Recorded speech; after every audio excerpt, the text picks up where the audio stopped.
तो hello dear, जैसा कि आप लोग जानते हैं कि आपका थर्ड ईयर का एग्ज़ाम होने वाला है। मिडवाइफरी और गायनिकोलॉजी और community health nursing third year में 2 सब्जेक्ट होता है। तो मैंने बोला था कि मैं सारा तैयारी कराऊंगा, अभी मास्टर वीडियो भी आएगा। इंपॉर्टेंट क्वेश्चन दे ही रखा हूँ दोनों सब्जेक्ट का। आज का वीडियो ऑब्जेक्टिव का है। जी हाँ, जितने 8 से 9 साल में ऑब्जेक्टिव पूछे गए हैं, टोटल ऑब्जेक्टिव लगभग 70 प्लस ऑब्जेक्टिव यहाँ पे आप लोग आज की इस वीडियो में देखेंगे। मात्र एक वीडियो में पूरा ऑब्जेक्टिव मैं दे दिया हूँ ताकि आप लोग को ज़्यादा वीडियो देखना ना पड़े। बस इस वीडियो को एग्ज़ाम होने से पहले तक 3 बार देख लीजिएगा। जो भी ऑब्जेक्टिव होगा 15 में से 13 नंबर पक्का आ जाएगा यहाँ से। ठीक है, चलिए देखिए। क्वेश्चन है कि गर्भस्थ शिशु की हृदय की धड़कन कितने सप्ताह में सुनी जाती है। यानी जो बच्चा अभी गर्भ में है तो गर्भ कितने दिन पर होने पर हम उसके हृदय की धड़कन सुन सकते हैं। तो 6 से 8 सप्ताह में सुन सकते हैं। ठीक है, नेक्स्ट क्वेश्चन है प्रसव पश्चात गर्भाशय में होने वाले रक्तस्राव को क्या कहते हैं। तो प्रसव के बाद जो रक्तस्राव होता है उसे हम लोग लोकिया बोलते हैं। Lochia alba, lochia rubra, lochia serosa, ये 3 प्रकार के लोकिया होता है। तो टोटली तीनों को हम लोग लोकिया बोलते हैं। ठीक है, आगे है टाइप्स ऑफ पेल्विस। पेल्विस को हिंदी में श्रोणी या पेरू बोलते हैं। तो टाइप्स ऑफ पेल्विस जो होता है पता है आप लोग का, गाइनक्वाइड, एंड्रॉयड, एंथ्रोपॉयड, प्लेटिपेलॉयड। तो ये जो 4 प्रकार के होता है, सबसे नेचुरल बच्चे के जन्म के लिए गाइनेक्वाइड पेल्विस होता है। ठीक है, याद रखिएगा। नेक्स्ट क्वेश्चन है चौथा, खोपड़ी के सूचर। अलग अलग सूचर होता है। जो खोपड़ी में जो ज्वाइंट है उसे हम लोग सूचर बोलते हैं। तो ये जो सूचर होता है अलग अलग प्रकार का होता है। Frontal suture, sagittal suture, lambdoid suture, ये तीनों सूचर का प्रकार है। फ्रंटल, सेजाइटल, लैम्बॉयड, ये 3 सूचर्स का नाम है। कोई भी 2 पूछेगा आप लोग लिख दीजिएगा। आगे है हाइड्रामेनियोज के प्रकार है। हाइड्रामेनियोज के प्रकार क्या है। तो हाइड्रामेनियोज के एक्यूट हाइड्रामेनियोज और क्रोनिक हाइड्रामेनियोज। ठीक है, हाइड्रामेनियोज के क्या मतलब होता है आप लोग कमेंट कर सकते हैं। नेक्स्ट क्वेश्चन है पूर्व गर्भधारण के चिन्ह, साइन ऑफ प्रीवियस प्रेगनेंसी। यानी पहले के प्रेगनेंसी के जो साइन होता है उसे क्या कहते हैं। तो साइन उसमें होता है इन ओवुलेशन, ठीक है ना, इनवॉल्यूशन और सिजेरियन सेक्शन। पहले जो डिलीवरी होता है प्रेगनेंसी उसमें सिजेरियन का साइन हो सकता है, इन्वॉल्यूशन का साइन हो सकता है। नेक्स्ट है थेराप्यूटिक गर्भपात के कारण। थेरापेटिक गर्भपात का मतलब क्या होता है, उपचार वाला गर्भपात। तो उपचार वाला गर्भपात में हम जो करते हैं इसका कारण होता है क्रोमोसोमल एबनॉर्मेलिटी, हाइड्रोसेफलस। जब ये देख लेते हैं कि बच्चा को क्रोमोसोमल गड़बड़ी है, हाइड्रोसेफलस है, तो उससे पहले ही इसे एवर्सन करा दिया जाता है। तो इस प्रकार के एवर्सन थेरेपेटिक के अंदर आता है। ठीक है, 8वां है सर्वाइकल कैप के क्या लाभ है। सर्वाइकल कैप के क्या लाभ है। तो सर्वाइकल कैप सुरक्षित और आसान होता है, पहला लाभ। दूसरा लाभ यह यूटीआई, ठीक है, यूरिनरी ट्रैक्ट इन्फेक्शन से बचाव करता है। तो आपसे एग्जाम में 1 और 2 पूछ लेगा, फिल इन द ब्लैंक। तो 2 लाभ यहाँ पे दिए गए हैं। 9वां है ट्रायल लेबर के अनिर्देश क्या है। कंट्रा इंडेक्शन ऑफ ट्रायल लेबर। ठीक है ना, कंट्रा मतलब होता है अनिर्देश, मतलब जहाँ पे ये चीज़ नहीं होना चाहिए। तो ट्रायल लेबर का कंट्रा इंडेक्शन है माल प्रेजेंटेशन, कॉन्ट्रैक्टेड पेल्विस। जब बच्चा का जो प्रस्तुति होता है गड़बड़ है, नॉर्मल से अलग है, तो हम कंट्रा इंडेक्ट करते हैं। और उसके बाद कॉन्ट्रैक्टेड पेल्विस, यानी जब संकुचित श्रोणी पूरा खुला हुआ नहीं होता है, वह संकुचित होता है, तब इसमें कंट्राइंडिक्ट होता है ट्रायल लेबर में। ठीक है, आगे है ट्यूबेक्टोमी करने के क्या कारण होते हैं। तो ट्यूबेक्टोमी का इंडेक्शन होता है फैमिली प्लानिंग में, जो कि महिलाओं को किया जाता है फैलोपियन ट्यूब को काट कर। 11 क्वेश्चन है एंटेरियर फॉन्टले कितने महीने में बंद होते हैं। मैं आपको कई बार बता चुका हूँ, एंटेरियर बाद में बंद होता है, पोस्टेरियर पहले बंद हो जाता है। तो 1.5 से 2 महीना में पोस्टेरियर बंद हो जाता है और एंटेरियर लगभग 9 से 18 महीना, कहीं कहीं 12 से 18 महीना दिया रहता है। ठीक है, तो आगे यहाँ पे है 12 नंबर का क्वेश्चन है दोहरा गर्भाशय क्या कहलाता है। डबल यूट्रस इज कॉल्ड, यानी दोहरा यूट्रस, डबल यूट्रस। किसी किसी को आप लोग देखेंगे कि उसमें डबल यूट्रस होता है, तो उसे यूट्रस डाइलेफाइस बोलते हैं। ठीक है, डाइलफाइस बोलते हैं। नेक्स्ट 13 क्वेश्चन है अम्बिलाइकल्स की सूजन को क्या कहते हैं? नाभि के सूजन को ओम्फेलाइटिस बोलते हैं। क्या बोलते हैं आप लोगों को पता होगा। जिसके लास्ट में आइटिस लगा है इन्फ्लामेशन को बताता है, और ये ओम्फेलाइटिस अम्बिलिकल के सूजन होता है। ओवरी से डैश और डैश हार्मोन का रिसाव होता है। ओवरी क्या है? एक प्रकार से सबसे बड़ी ग्रंथि है, ठीक है ना। तो ओवरी जिसे हम लोग अंडाशय बोलते हैं, यहाँ से एक अंडा तो निकलता ही है, साथ में यहाँ से हार्मोन भी निकलता है। उस हार्मोन का नाम एस्ट्रोजन और प्रोजेस्टेरॉन, दो हार्मोन का नाम, दोनों प्रेगनेंसी के लिए काफ़ी महत्वपूर्ण होता है। 15 नंबर है फीटल डिस्ट्रेस के क्या कारण होते हैं? दो कारण, दो पूछ रहा है तो बताना है। तो बच्चे में जो विकार होता है, फीटल डिस्ट्रेस होता है, वो होता है कॉन्ट्रैक्टेड पेल्विस और माल प्रेजेंटेशन। ये दो महत्वपूर्ण कारण है। एक तो जो श्रोणि होता है पेल्विस, वह कॉन्ट्रैक्टेड होता है, संकुचित होता है, सिकुड़ा हुआ, और दूसरा होता है जो प्रस्तुति है, जो प्रेजेंटेशन है बच्चा का, वो गड़बड़ है। तो दो कारण बता है यहाँ पे। प्रसव पूर्व रक्तस्राव 2.5 सप्ताह पूर्व होता है, यानी प्रसव पूर्व रक्तस्राव, डिलीवरी से पहले जो रक्तस्राव होता है वह कितने सप्ताह पहले होता है? तो यह होता है 20 सप्ताह, ठीक है ना, 20 सप्ताह।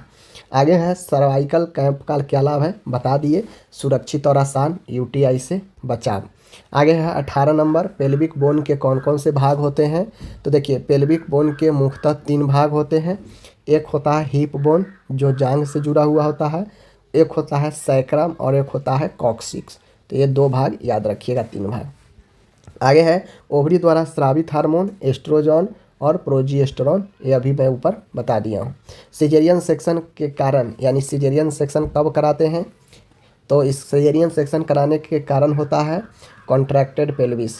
जब पेल्विस कॉन्ट्रैक्टेड, सिकुड़ा हुआ होता है, तो बच्चे का निकलने में दिक्कत देता है, इसलिए करते हैं। तो पहला कारण कॉन्ट्रैक्टेड पेल्विस। दूसरा माल प्रेजेंटेशन, यानी कुप्रस्तुति, बच्चा अपने जो प्रेजेंटेशन है सही नहीं हो तो उसमें करते हैं। Vaginal atresia. तो इन 3 कारण यहाँ पे लिखा हुआ है, बाकी आपको और कारण पता हो तो लिख सकते हैं।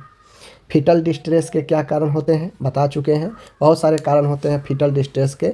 Code prolapse, placenta abruptio, maternal hypotension, यानी मातृत्व निम्न रक्तचाप, प्लेसेंटल एब्रप्शन। तो ये सब कारण है, माल प्रेजेंटेशन, सारा कारण है फीटल डिस्ट्रेस का। 22 नंबर है समान गर्भाशय का वजन। तो समान गर्भाशय का जो वजन होता है 50 से 60 ग्राम, ठीक है, या 60 से 80 ग्राम, जो भी कहिए, इसी के रेंज में होता है। बात समझ गए। आगे है 23 है गर्भावस्था में शिशु के प्रथम हलचल को क्या कहते हैं? तो प्रेगनेंसी में फर्स्ट मूवमेंट ऑफ फीटस, इसको क्यूकनिंग के नाम से हम लोग जानते हैं, ठीक है।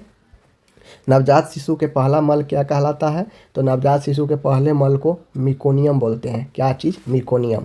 ओवरी के सूजन को क्या कहते हैं? तो देखिए, ऊपर था आपका अम्बिलिकल्स का सूजन, यहाँ पे है ओवरी का सूजन। तो ओवरी का सूजन ओफ्राइटिस, क्या चीज़? ओफ्राइटिस, ओफ्राइटिस याद रखिएगा। आगे है लोकिया रूबरा का रंग कैसा होता है? लोकिया रूबरा, लोकिया अल्ना और लोकिया सिरोसा, लेकिन रूबरा का रंग लाल होता है, ठीक है। 27 है प्लेसेंटा का समान वजन 470 ग्राम से लेकर 500 ग्राम होता है, नॉर्मल वजन, ठीक है, 470। 28 है डिम्ब नली में निषेचन होने को क्या कहते हैं? तो जो डिम्ब नली है, फैलोपियन ट्यूब में जो निषेचन होता है उसे जाइगोट बोलते हैं, ठीक है। जो निषेचन के बाद जो प्रोडक्ट होता है उसे जाइगोट बोलते हैं। 29 है जब लिक्वर एमएनआई समान से कम होता है, समान से कम होना है तो कम होना ओलिगो बोलते हैं, ओलिगो हाइड्रामेनियोज, ठीक है ना। 30 है अचानक भ्रूण निष्कासित होने को क्या कहते हैं? Foetus expelled suddenly is known as, यानी अचानक से जो प्रेगनेंसी है उसका बच्चे का निकल जाना, यह मिस कैरेज कहलाता है। क्या चीज़? Miss carriage. 31 है हार्मोन स्तर से दूध निकालने के लिए डैश जिम्मेदार होता है, यानी वह कौन हार्मोन है जो स्तन से दूध निकालने के लिए जिम्मेदार होता है? प्रोलैक्टिन हार्मोन, ठीक है। आगे है 32 है गर्भ अवस्था के 28 सप्ताह बाद एवं प्रसव से पूर्व योनि से होने वाले रक्तस्राव को क्या कहते हैं? तो उसे एंटीपार्टम ब्लीडिंग बोलते हैं। क्या बोलते हैं? एंटीपार्टिव ब्लीडिंग, इसी को एपीएच भी बोलते हैं, एंटीपार्टम हेमरेज, ठीक है। आगे है वर्टेक्स प्रेजेंटेशन में सब ऑक्सीपिटोब्रेगमेटिक का डायमीटर कितना होता है? अच्छा क्वेश्चन है, पूछता है एग्जाम में कि वर्टेक्स प्रेजेंटेशन में सब ऑक्सीपिटोब्रेगमेटिक का डायमीटर 9.5 सेंटीमीटर 9.5 सेंटीमीटर होता है।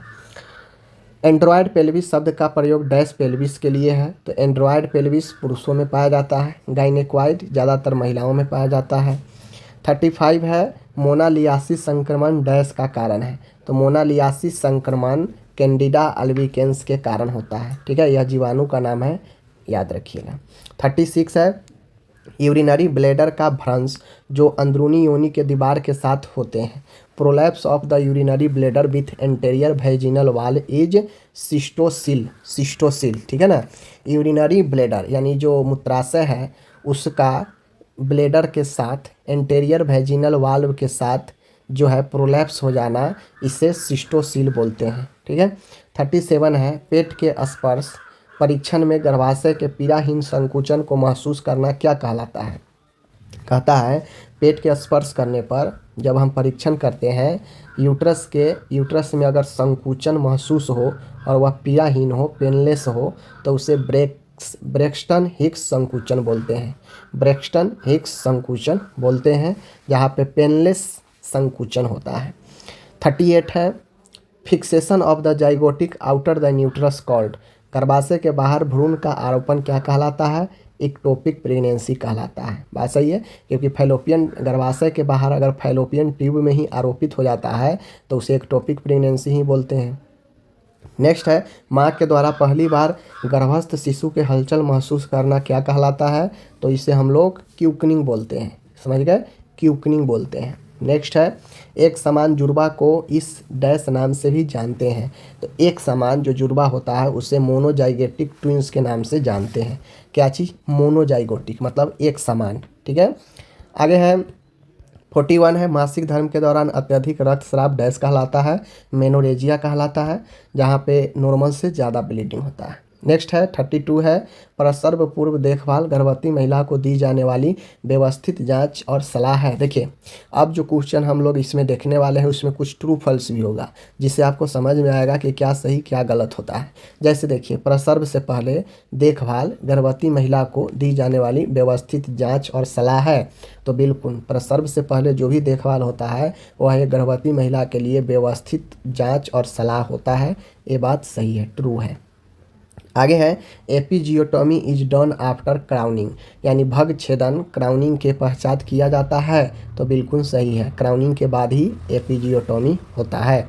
यह लेबर के सेकेंड स्टेज में होता है, जहाँ पे जो सर्विक्स का डिलेशन है वह कम होता है और बच्चा बाहर नहीं आ पाता है, तो एपिजियोटॉमी के निचले हिस्से में सर्जिकल चीरा लगा के द्वार को जो है बड़ा किया जाता है। ठीक है, जो क्राउनिंग होता है। एंड्रॉयड पेल्विस प्रसव के लिए सबसे उपयुक्त होती है, गलत है, गाइनेकॉइड सबसे उपयुक्त होता है। ठीक है। 46 है, मैग्नीशियम सल्फेट एक्लेम्पसिया के उपचार में प्रयोग किया जाता है, तो बिल्कुल किया जाता है। MgSO4 जो होता है यह में दौरा को रोकता है, और एक्लेम्पसिया में सीजर ही तो मरीज को आता है, दौरा। नेक्स्ट है, कोविड महिला के लिए प्रसव की उपयुक्त विधि सिजेरियन है, तो कोविड तो एक इन्फेक्शन है, तो इससे क्या मतलब है सिजेरियन का? तो ये गलत हो जाएगा। समझ गए। 48 है, सर्वाइकल कैंसर का प्राथमिक लक्षण अनियमित माहवारी है, तो बिल्कुल ये हो सकता है कि अगर मान गया फीमेल को सर्वाइकल कैंसर हो तो अनियमित उसमें महामारी हो, ये हो सकता है, ये ट्रू है।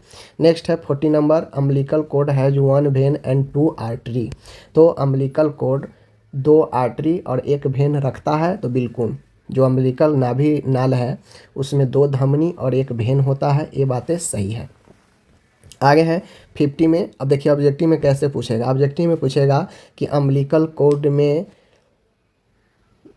डैश धमनी और डैश जो है डैश वेन होता है, तो 2 धमनी और 1 वेन होता है, ऐसे लिखना होगा। सुनहरे रंग का एमनियोटिक द्रव पोस्ट मैच्योरिटी में होता है, इसका कारण होता है, तो फल्स है, ऐसा बात नहीं है। ठीक है ना, सुनहरे रंग गोल्डन रंग का जो एमनियोटिक फ्लूइड होता है वह RH इनकैपेबिलिटी को बताता है। बात समझ गए। 51 है, जन्म के समय नवजात की त्वचा पर पाया जाने वाला गाढ़ा चिपचिपा पदार्थ क्या कहलाता है? आप लोग को पता होगा कि जो बच्चा जन्म लेता है उस पर चिपचिपा जो है वाइट कलर का लगा होता है, तो उसे वर्निक्स कैसियोसा बोलते हैं। क्या बोलते हैं? वर्निक्स कैसियोसा।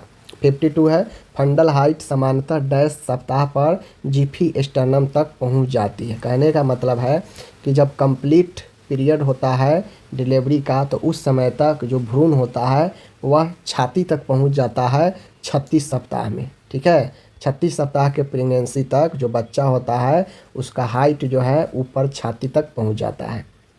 53 है, 4 या अधिक बार गर्भधारण करने वाली महिलाएं क्या कहलाती है?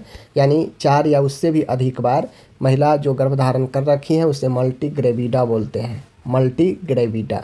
54 है, वेजाइनल वाल्व को नीला होना क्या कहलाता है?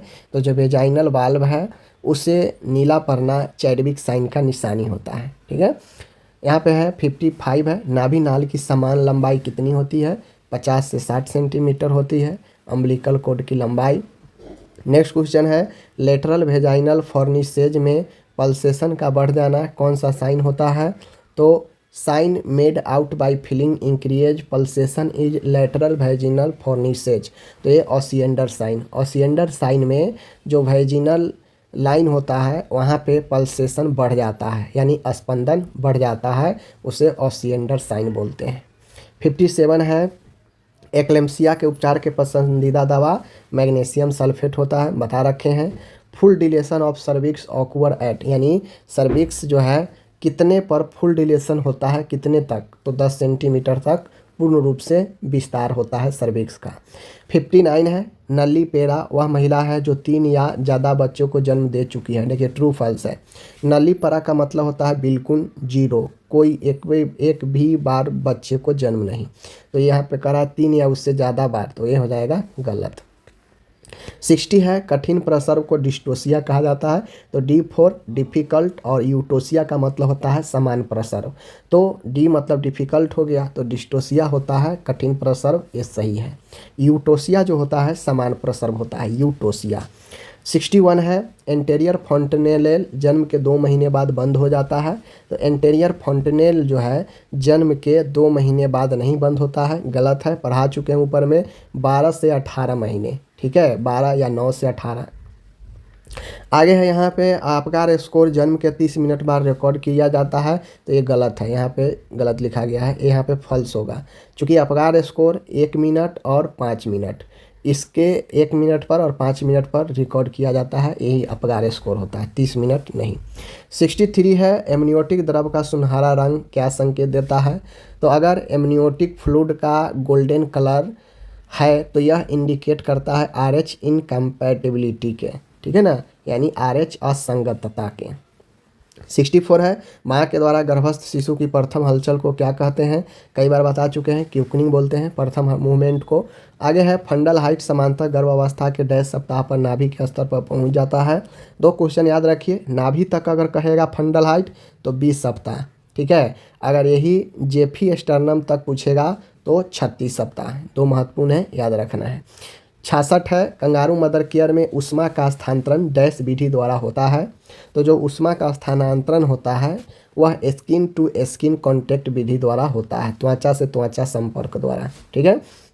67 है, गर्भस्थ यानी गर्भ में पल रहे शिशु गर्भाशय के एंडोमेट्रियम को डेसुडुआ कहते हैं।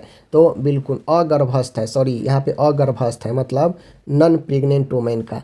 तो जो नॉन प्रेग्नेंट वोमेन होती है उसके गर्भाशय के जो सबसे निचला परत है उसी को हम लोग डेसुडुआ बोलते हैं, ठीक है। 68 है, समान नवजात की श्वसन दर 30 से 60 श्वसन प्रति मिनट होता है। तो बिल्कुल होता है, बच्चा रहता है तो उसका पल्स भी ज़्यादा होता है और उसका रिस्पायरेशन भी ज़्यादा होता है। नेक्स्ट है 69 है, 37 यानी 37 सप्ताह की गर्भावस्था से पूर्व यानी 37 सप्ताह से पूर्व जन्मे बच्चे को कम वजन वाला बच्चा कहते हैं। तो बिल्कुल बात सही है, जो भी बच्चा 37 सप्ताह से पहले जन्म ले लेता है उसे प्री मैच्योर बेबी बोलते हैं। जो 40 सप्ताह से बाद लेता है उसे पोस्ट मैच्योर बोलते हैं, ठीक है। 40 सप्ताह तक जो लेता है उसे नॉर्मल बोलते हैं। आगे है, पैप स्मीयर सर्वाइकल कैंसर के लिए सर्वाधिक सूचक जांचों में से एक है, तो बिल्कुल सही है, सर्वाइकल कैंसर के लिए पैप स्मीयर सबसे उपयुक्त है। 71 है, गर्भावस्था में 36 सप्ताह बाद गर्भाशय की आकृति डैश हो जाती है। तो गर्भावस्था में 36 सप्ताह के बाद गर्भाशय की आकृति ओवल शेप, ठीक है ना, ओवल शेप में हो जाता है, ठीक है। 72 है, सबसे सामान्य स्त्री श्रोणि डैश होता है, बता चुके हैं, गायनेकॉइड पेल्विस होता है। 73 है, समान फीटल हार्ट रेट, तो फीटल हार्ट रेट आ गया तो 120 से 60 होता है पर मिनट, ठीक है। 74 है, कठिन प्रसव को डिस्टोसिया कहते हैं, बिल्कुल कहते हैं, सही है। 75 है, एपिजियोटॉमी क्राउनिंग के बाद की जाती है, तो बिल्कुल की जाती है, सही है। 76 है, लोकिया सूतिका अवस्था के दौरान पहले पखवाड़े में योनि से होने वाला रक्तस्राव है, तो बिल्कुल यह पूरे 6 सप्ताह तक चलता है, इसे लोकिया बोलते हैं। लेकिन लोकिया का अलग अलग पीरियड है, पहले 1 से 4 दिन तक जो आता है वो लोकिया रूबरा होता है, जो लाल कलर का होता है, तो ये सही है। आगे है आज का लास्ट क्वेश्चन 77, मधुमेह से ग्रस्त माँ में नाभि नाल को जल्दी बांध देना चाहिए, यानी एक महिला जो डायबिटीज से ग्रस्त थी, बच्चे को जन्म दी, तो अब नाभि नाल को जल्दी से बांध देंगे, तो बिल्कुल बांध देना चाहिए, अगर महिला ग्रस्त हो तो जल्दी बांध देना चाहिए। तो कुल मिला के मैंने आपको यहाँ पे टोटल 77 क्वेश्चन मैंने बताया, और बहुत ही अच्छा तरीका से आप इसको रिवाइज कीजिए, एग्जाम तक इसे 3-4 बार आप ज़रूर देखिएगा, काफ़ी बेनिफिट होगा। बाकी और भी ऑब्जेक्टिव हम आपके लिए लाएंगे, यह प्रॉपर 8 से 10 सालों का ऑब्जेक्टिव पूछे गए थे जिसका वीडियो है, ठीक है। मिलते हैं नेक्स्ट वीडियो में, धन्यवाद।